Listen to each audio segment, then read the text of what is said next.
I'm always interested on how businesses form. And in the music business, groups form and then they disband and then creatively they get back together. It's a very interesting dynamic that is very fluid. How is it that this current collection of people got together? So Avey Grouws band came together. At the time I was working in broadcasting and was speaking to a communications course at Augustana College in the Quad Cities. And I was there the night before because I had to be in the classroom by 8 a.m.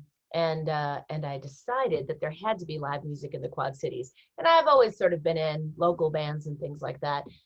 So I liked to check out those opportunities. And there was indeed a blues jam happening across the street at a place that used to be called Muddy Waters, right in Bettendorf, I believe. And I went in, and the guy that is now half of the head name of the band, or the co-leader of the band, Avey Grouws, is Chris Avey.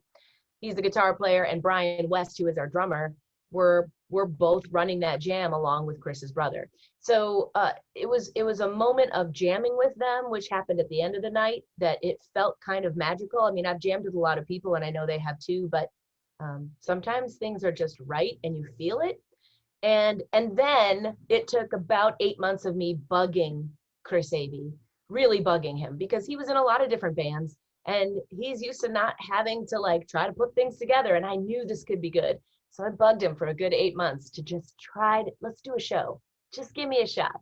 So we did a show. We did a weekend of acoustic shows, and it worked. And because of that, that's how we started kind of playing together as a band, and then creating the business on January 1st, 2017, after we had done New Year's Eve in Decorah as the Chris Avey band with special guest Jeni Grouws. So that next morning, we all agreed, yep, this is it. And so that's really how the business of our band formed, and that's how we came together. It is quite a leap to go from let's play together and do this in essence on the side to this is now your full-time work. So Yeah. what does it take to, again, take that leap and say not only that you have enough confidence in yourself and your work, but that there is a market that is sustainable? Yeah, that's a great question. And I honestly think that my years working as a non-musician, so being a musician at night but working in business during the day, really helped cultivate my sense of what is a realistically wise leap when it comes to the financial basics of having a business and making sure that it is something that is sustainable. In my years working in Los Angeles for films and working on budgets there with Starz Encore original movies, and also then in radio, running as a station manager for a radio station here in Decorah, I really learned the basics of why budgeting was important and how forecasting is important. And I think a lot of musicians, they're thinking more about the music, and we should be. That is the main part of what we have to put out there, and that is why there are managers. But I do think that that's one element that I can bring to this band that allows us to maybe jump ahead more successfully from the beginning, because we had a good quality sound, we had good songwriting, and then we also had my sort of obsessive my obsessive tenacity when it comes to like having a business model that runs well. I mean, if you open a restaurant, you don't just go, I'm a good cook, here, let's just open a restaurant, it'll be fine. No, you have to put research into it. You have to analyze what's going to work in that market. You have to analyze what your place will be in that market, so you know where you stand out. If you don't know what your discernible difference is, how are you going to be able to really make your mark in a place that you're trying to make a living working in? So for me, all of those business factors really do work into how we function business-wise as a band. How we make music's a little different. And that's a very unique creative process. You can't force it. It just comes naturally. And you work toward a point where you can say, we have a body of material, and now let's put out a recording. Let's put out our own CD. It takes years to get to the point where you feel like you can do it. The industry is such that you can now do it. You don't just need to go to some label and be discovered. You can do this yourself. But then you have it all done, and hello, COVID-19. Yeah. Talk about how you put the thing together to begin with using Iowa talent and Iowa facilities, Yes. but then how you adapted when your CD launch party has to be virtual. Virtual.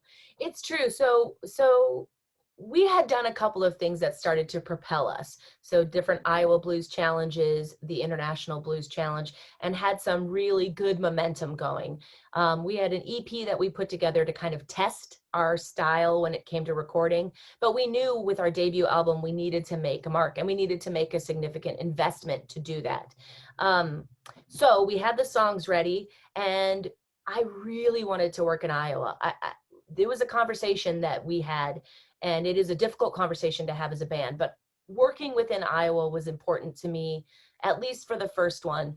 And we did that with Catamount Recording Studios in Waterloo. And what an amazing facility. Travis, who ended up taking care of us while we were there, really knows how to set things up so that you're successful. So that was important, using an Iowa recording studio. We also had an Iowa artist help us create our album from Decorah. Nick Herka had some lino cuts that I really enjoyed on a series of people in bars. And I thought that really spoke to who we were as a band. I mean, we were basically a bar band that was trying to propel ourselves higher. And so we used his work, and it was perfect. And we used Iowa graphic designer Deb Paulson to make sure that everything came out right. So we wanted it to be a real, kind of a thank you and a love of our state, which isn't necessarily known as a big hotbed of, recording music. You don't think like we should move to Iowa, but there are amazing artists all over this state. And I think people don't understand what kind of quality we really have here. So yeah, all of those things had to come together in order for us to then launch the album, which was slated for March 20th. We had a publicist that we paid for. We were all ready to go. And then quite literally on the 20th of March was the day that we ended up going live, but from the apartment, not in a bar where we were supposed to have our CD release party, our album release party. And it was only 3 of us because not all of the members felt comfortable coming together, and we completely understood that. So when that happens, you have to reassess quickly. That night we didn't reassess. We had to do the show. We had to get our music out there. And we had over 15,000 views of our sort of album release party online, which was very cool. But it really took people buying our album and supporting us to jump us to the next level, which was hitting the Billboard charts. And our album came out on March 20th. We hit the Billboard charts on April 4th, and again went up higher on April 13th. So there we were with Robert Cray and Marcus King. Like, so it was funny because they had all their pictures, right? Marcus King Band with their image, and they had I'm trying to remember the different ones, Samantha Fish or Larkin Poe and all these different, and then Avey Grouws Band, and it just had a question mark. Like, we were so new that they didn't even have a good photo for us. You might adopt that as a logo. That's kind of a nice thing. But again, you're producing a CD Yeah.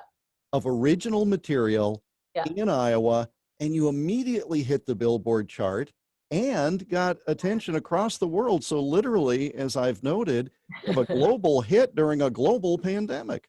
We did, and it was such a weird, I will never say that 2020 was a wonderful year, but I will say that despite all the hardships that a lot of people went through, there were some pretty magical moments that happened in 2020.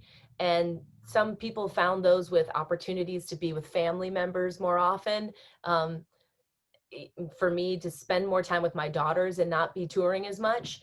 But also, our album, I think, got more attention than it may have if the life were sort of going in its normal rate.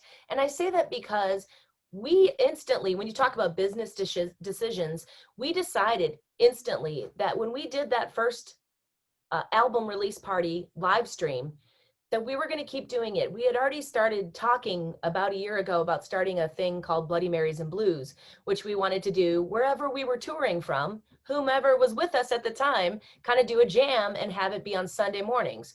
And so we decided that we were going to go twice weekly, every Friday and every Sunday.